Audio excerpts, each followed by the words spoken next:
Okay, so we got invited to see the Spider-Man No Way Home trailer by Sony, and I'm so excited. It was so hard to get there. We almost got ran off the road by a person, and we were real close to being late. We had to run from the thing to the event, but we made it. We did. And we got to see a Tom Holland interview live. He was there. He was crying. He cried in front of us. And so I saw his tears.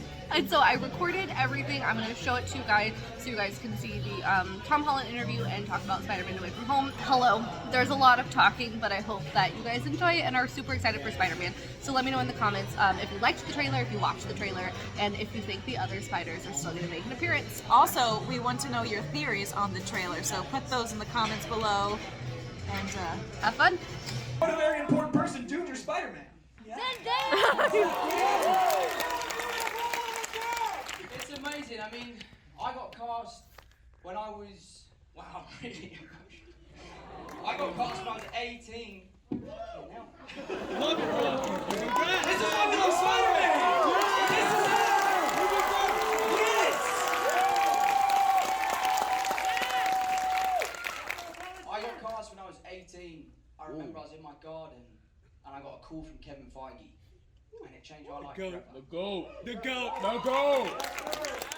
And to be here today, showing you the trailer, this movie exceeds expectation in every way possible. This is the most cinematic and theatrical superhero movie that has ever been made. And I'm proud to say that Sony and Marvel have pulled off the impossible. It has been a roller coaster. It was tough. It was brutal. I hurt myself, and it was, and not on purpose. I was the goblin. It's just been incredible, and to see your enthusiasm, it means the world to me. And thank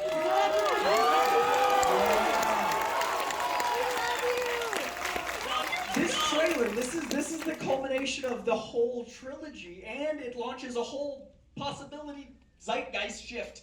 What's it like to watch the trailer for you having lived it?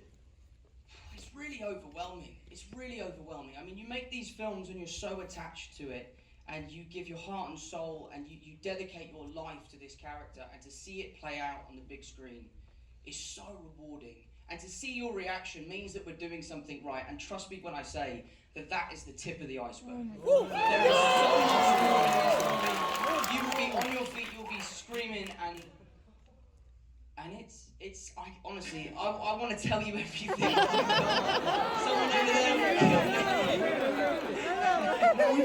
We've got a full concert vibe here, which I love. Seeing this with this was everything. We do have Mexico City. I know it's a concert over there too. I want to experience how they're doing. We love you, Tom! Oh, there I am. That with great power comes great responsibility. That's why he's Spider-Man. You know, the world's changing, everyone has a voice, and we have a responsibility to do the right thing and help out our neighbour and look after one another, and that's exactly what Spider-Man stands for. Yes. So, with great power comes great responsibility. Yes. Another easy question, softball. The problem is they're all my friends. So I think my favourite has to be Alfred Molina. Yeah! Working with him on this film was so fun because he was so blown away by the improvement with all the technological advancements that filmmaking has made. You know, back in the day, I think it was 2002 when he made his Spider-Man movie. 2004. This is the room.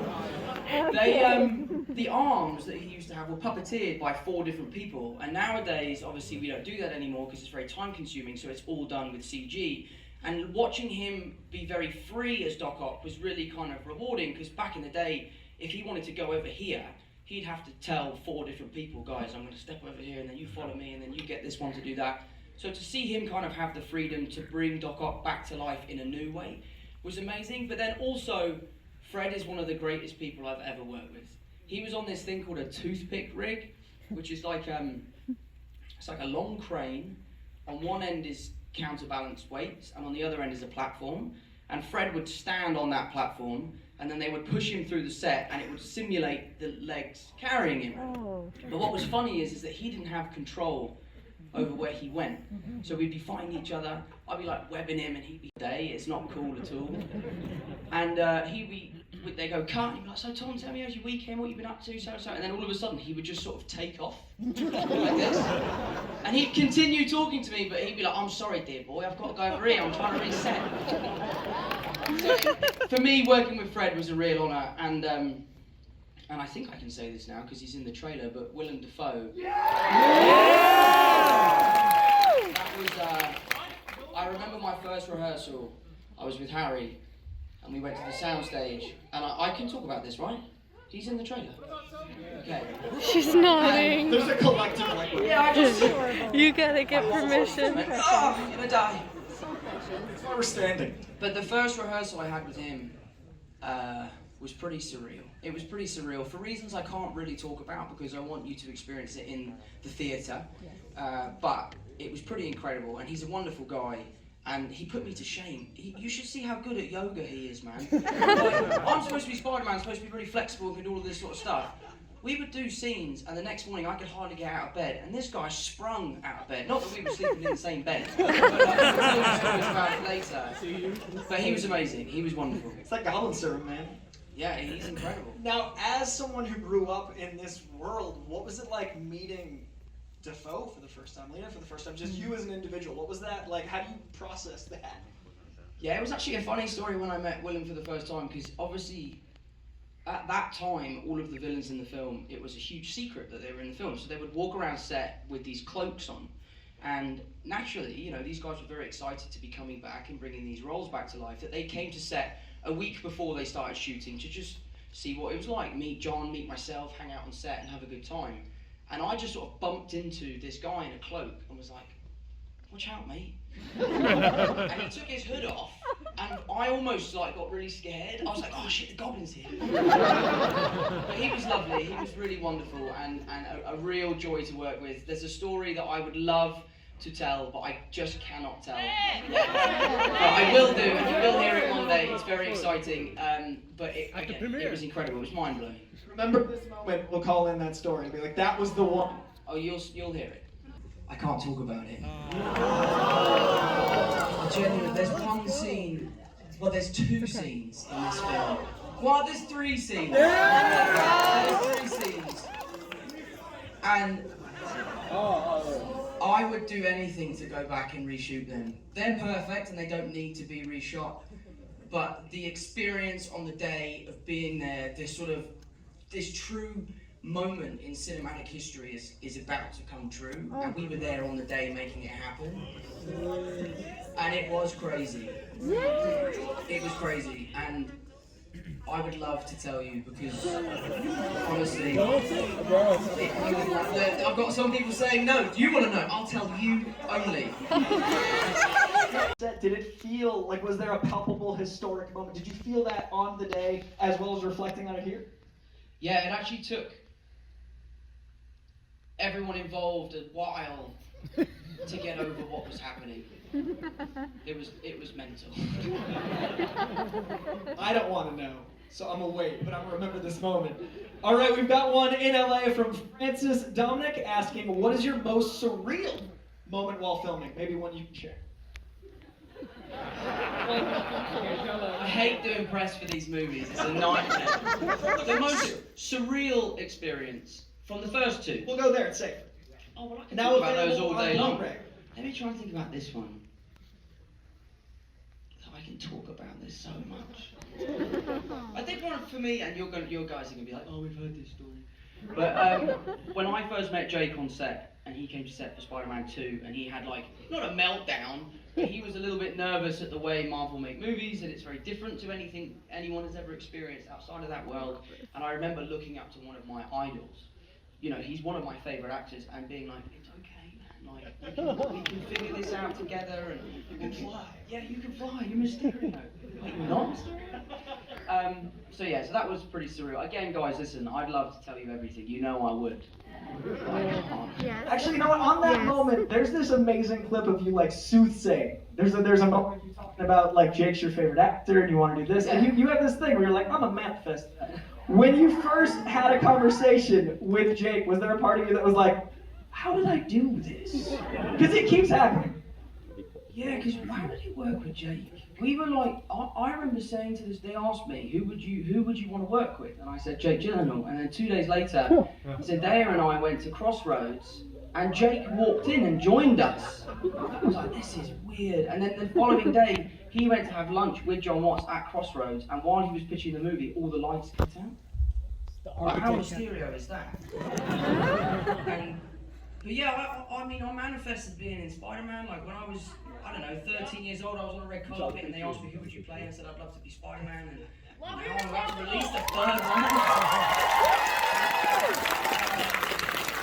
It's been crazy. The moment I saw you carrying a DVD player, I knew you're Spider-Man. It took no time. Right. That moment, I was like, man, they did it. No, these questions, man. Now knowing what I know, I mean, it's interesting. I always feel like Peter Parker has kind of had some sort of parallel with my life and what's going on. And it's no secret that when this happens to you, your life changes and there are certain things that you can't do anymore. And this film kind of explores the adverse effects of fame and what happens to someone, especially at a young age, how it can affect your life for better or for worse. And you know, I've had a wonderful experience because you guys have been so gracious and wonderful and looked after me as fans. But there are people out there who haven't had the same experience, and Peter Parker, unfortunately, is going through that. And I forgot. What would you do knowing now what it's like to have an identity revealed? Like, what's the cautionary feel? I always think that if you want to tell someone something, you should tell them yourself. I think when the power is taken away from you, you know, whether it's a secret you want to tell someone, if they find out on their own, it's always so much worse. You need to just be honest and let people know. True. So I think if Peter Parker had made an announcement like an I am Iron Man sort of thing, it would have been a little bit easier for him. Thank you so much for coming today. It means the world to me. I cannot wait for you to see this film. It's only weeks away. This is the place to see it in the theatre. Honestly, it will blow you away. And I know I'm supposed to say that because I'm in it, but trust me, I cannot wait. I honestly cannot wait. So thank you again for coming tonight. I hope this has been as exciting as it has been for me. And I'll see you next time, guys. Thank you so much.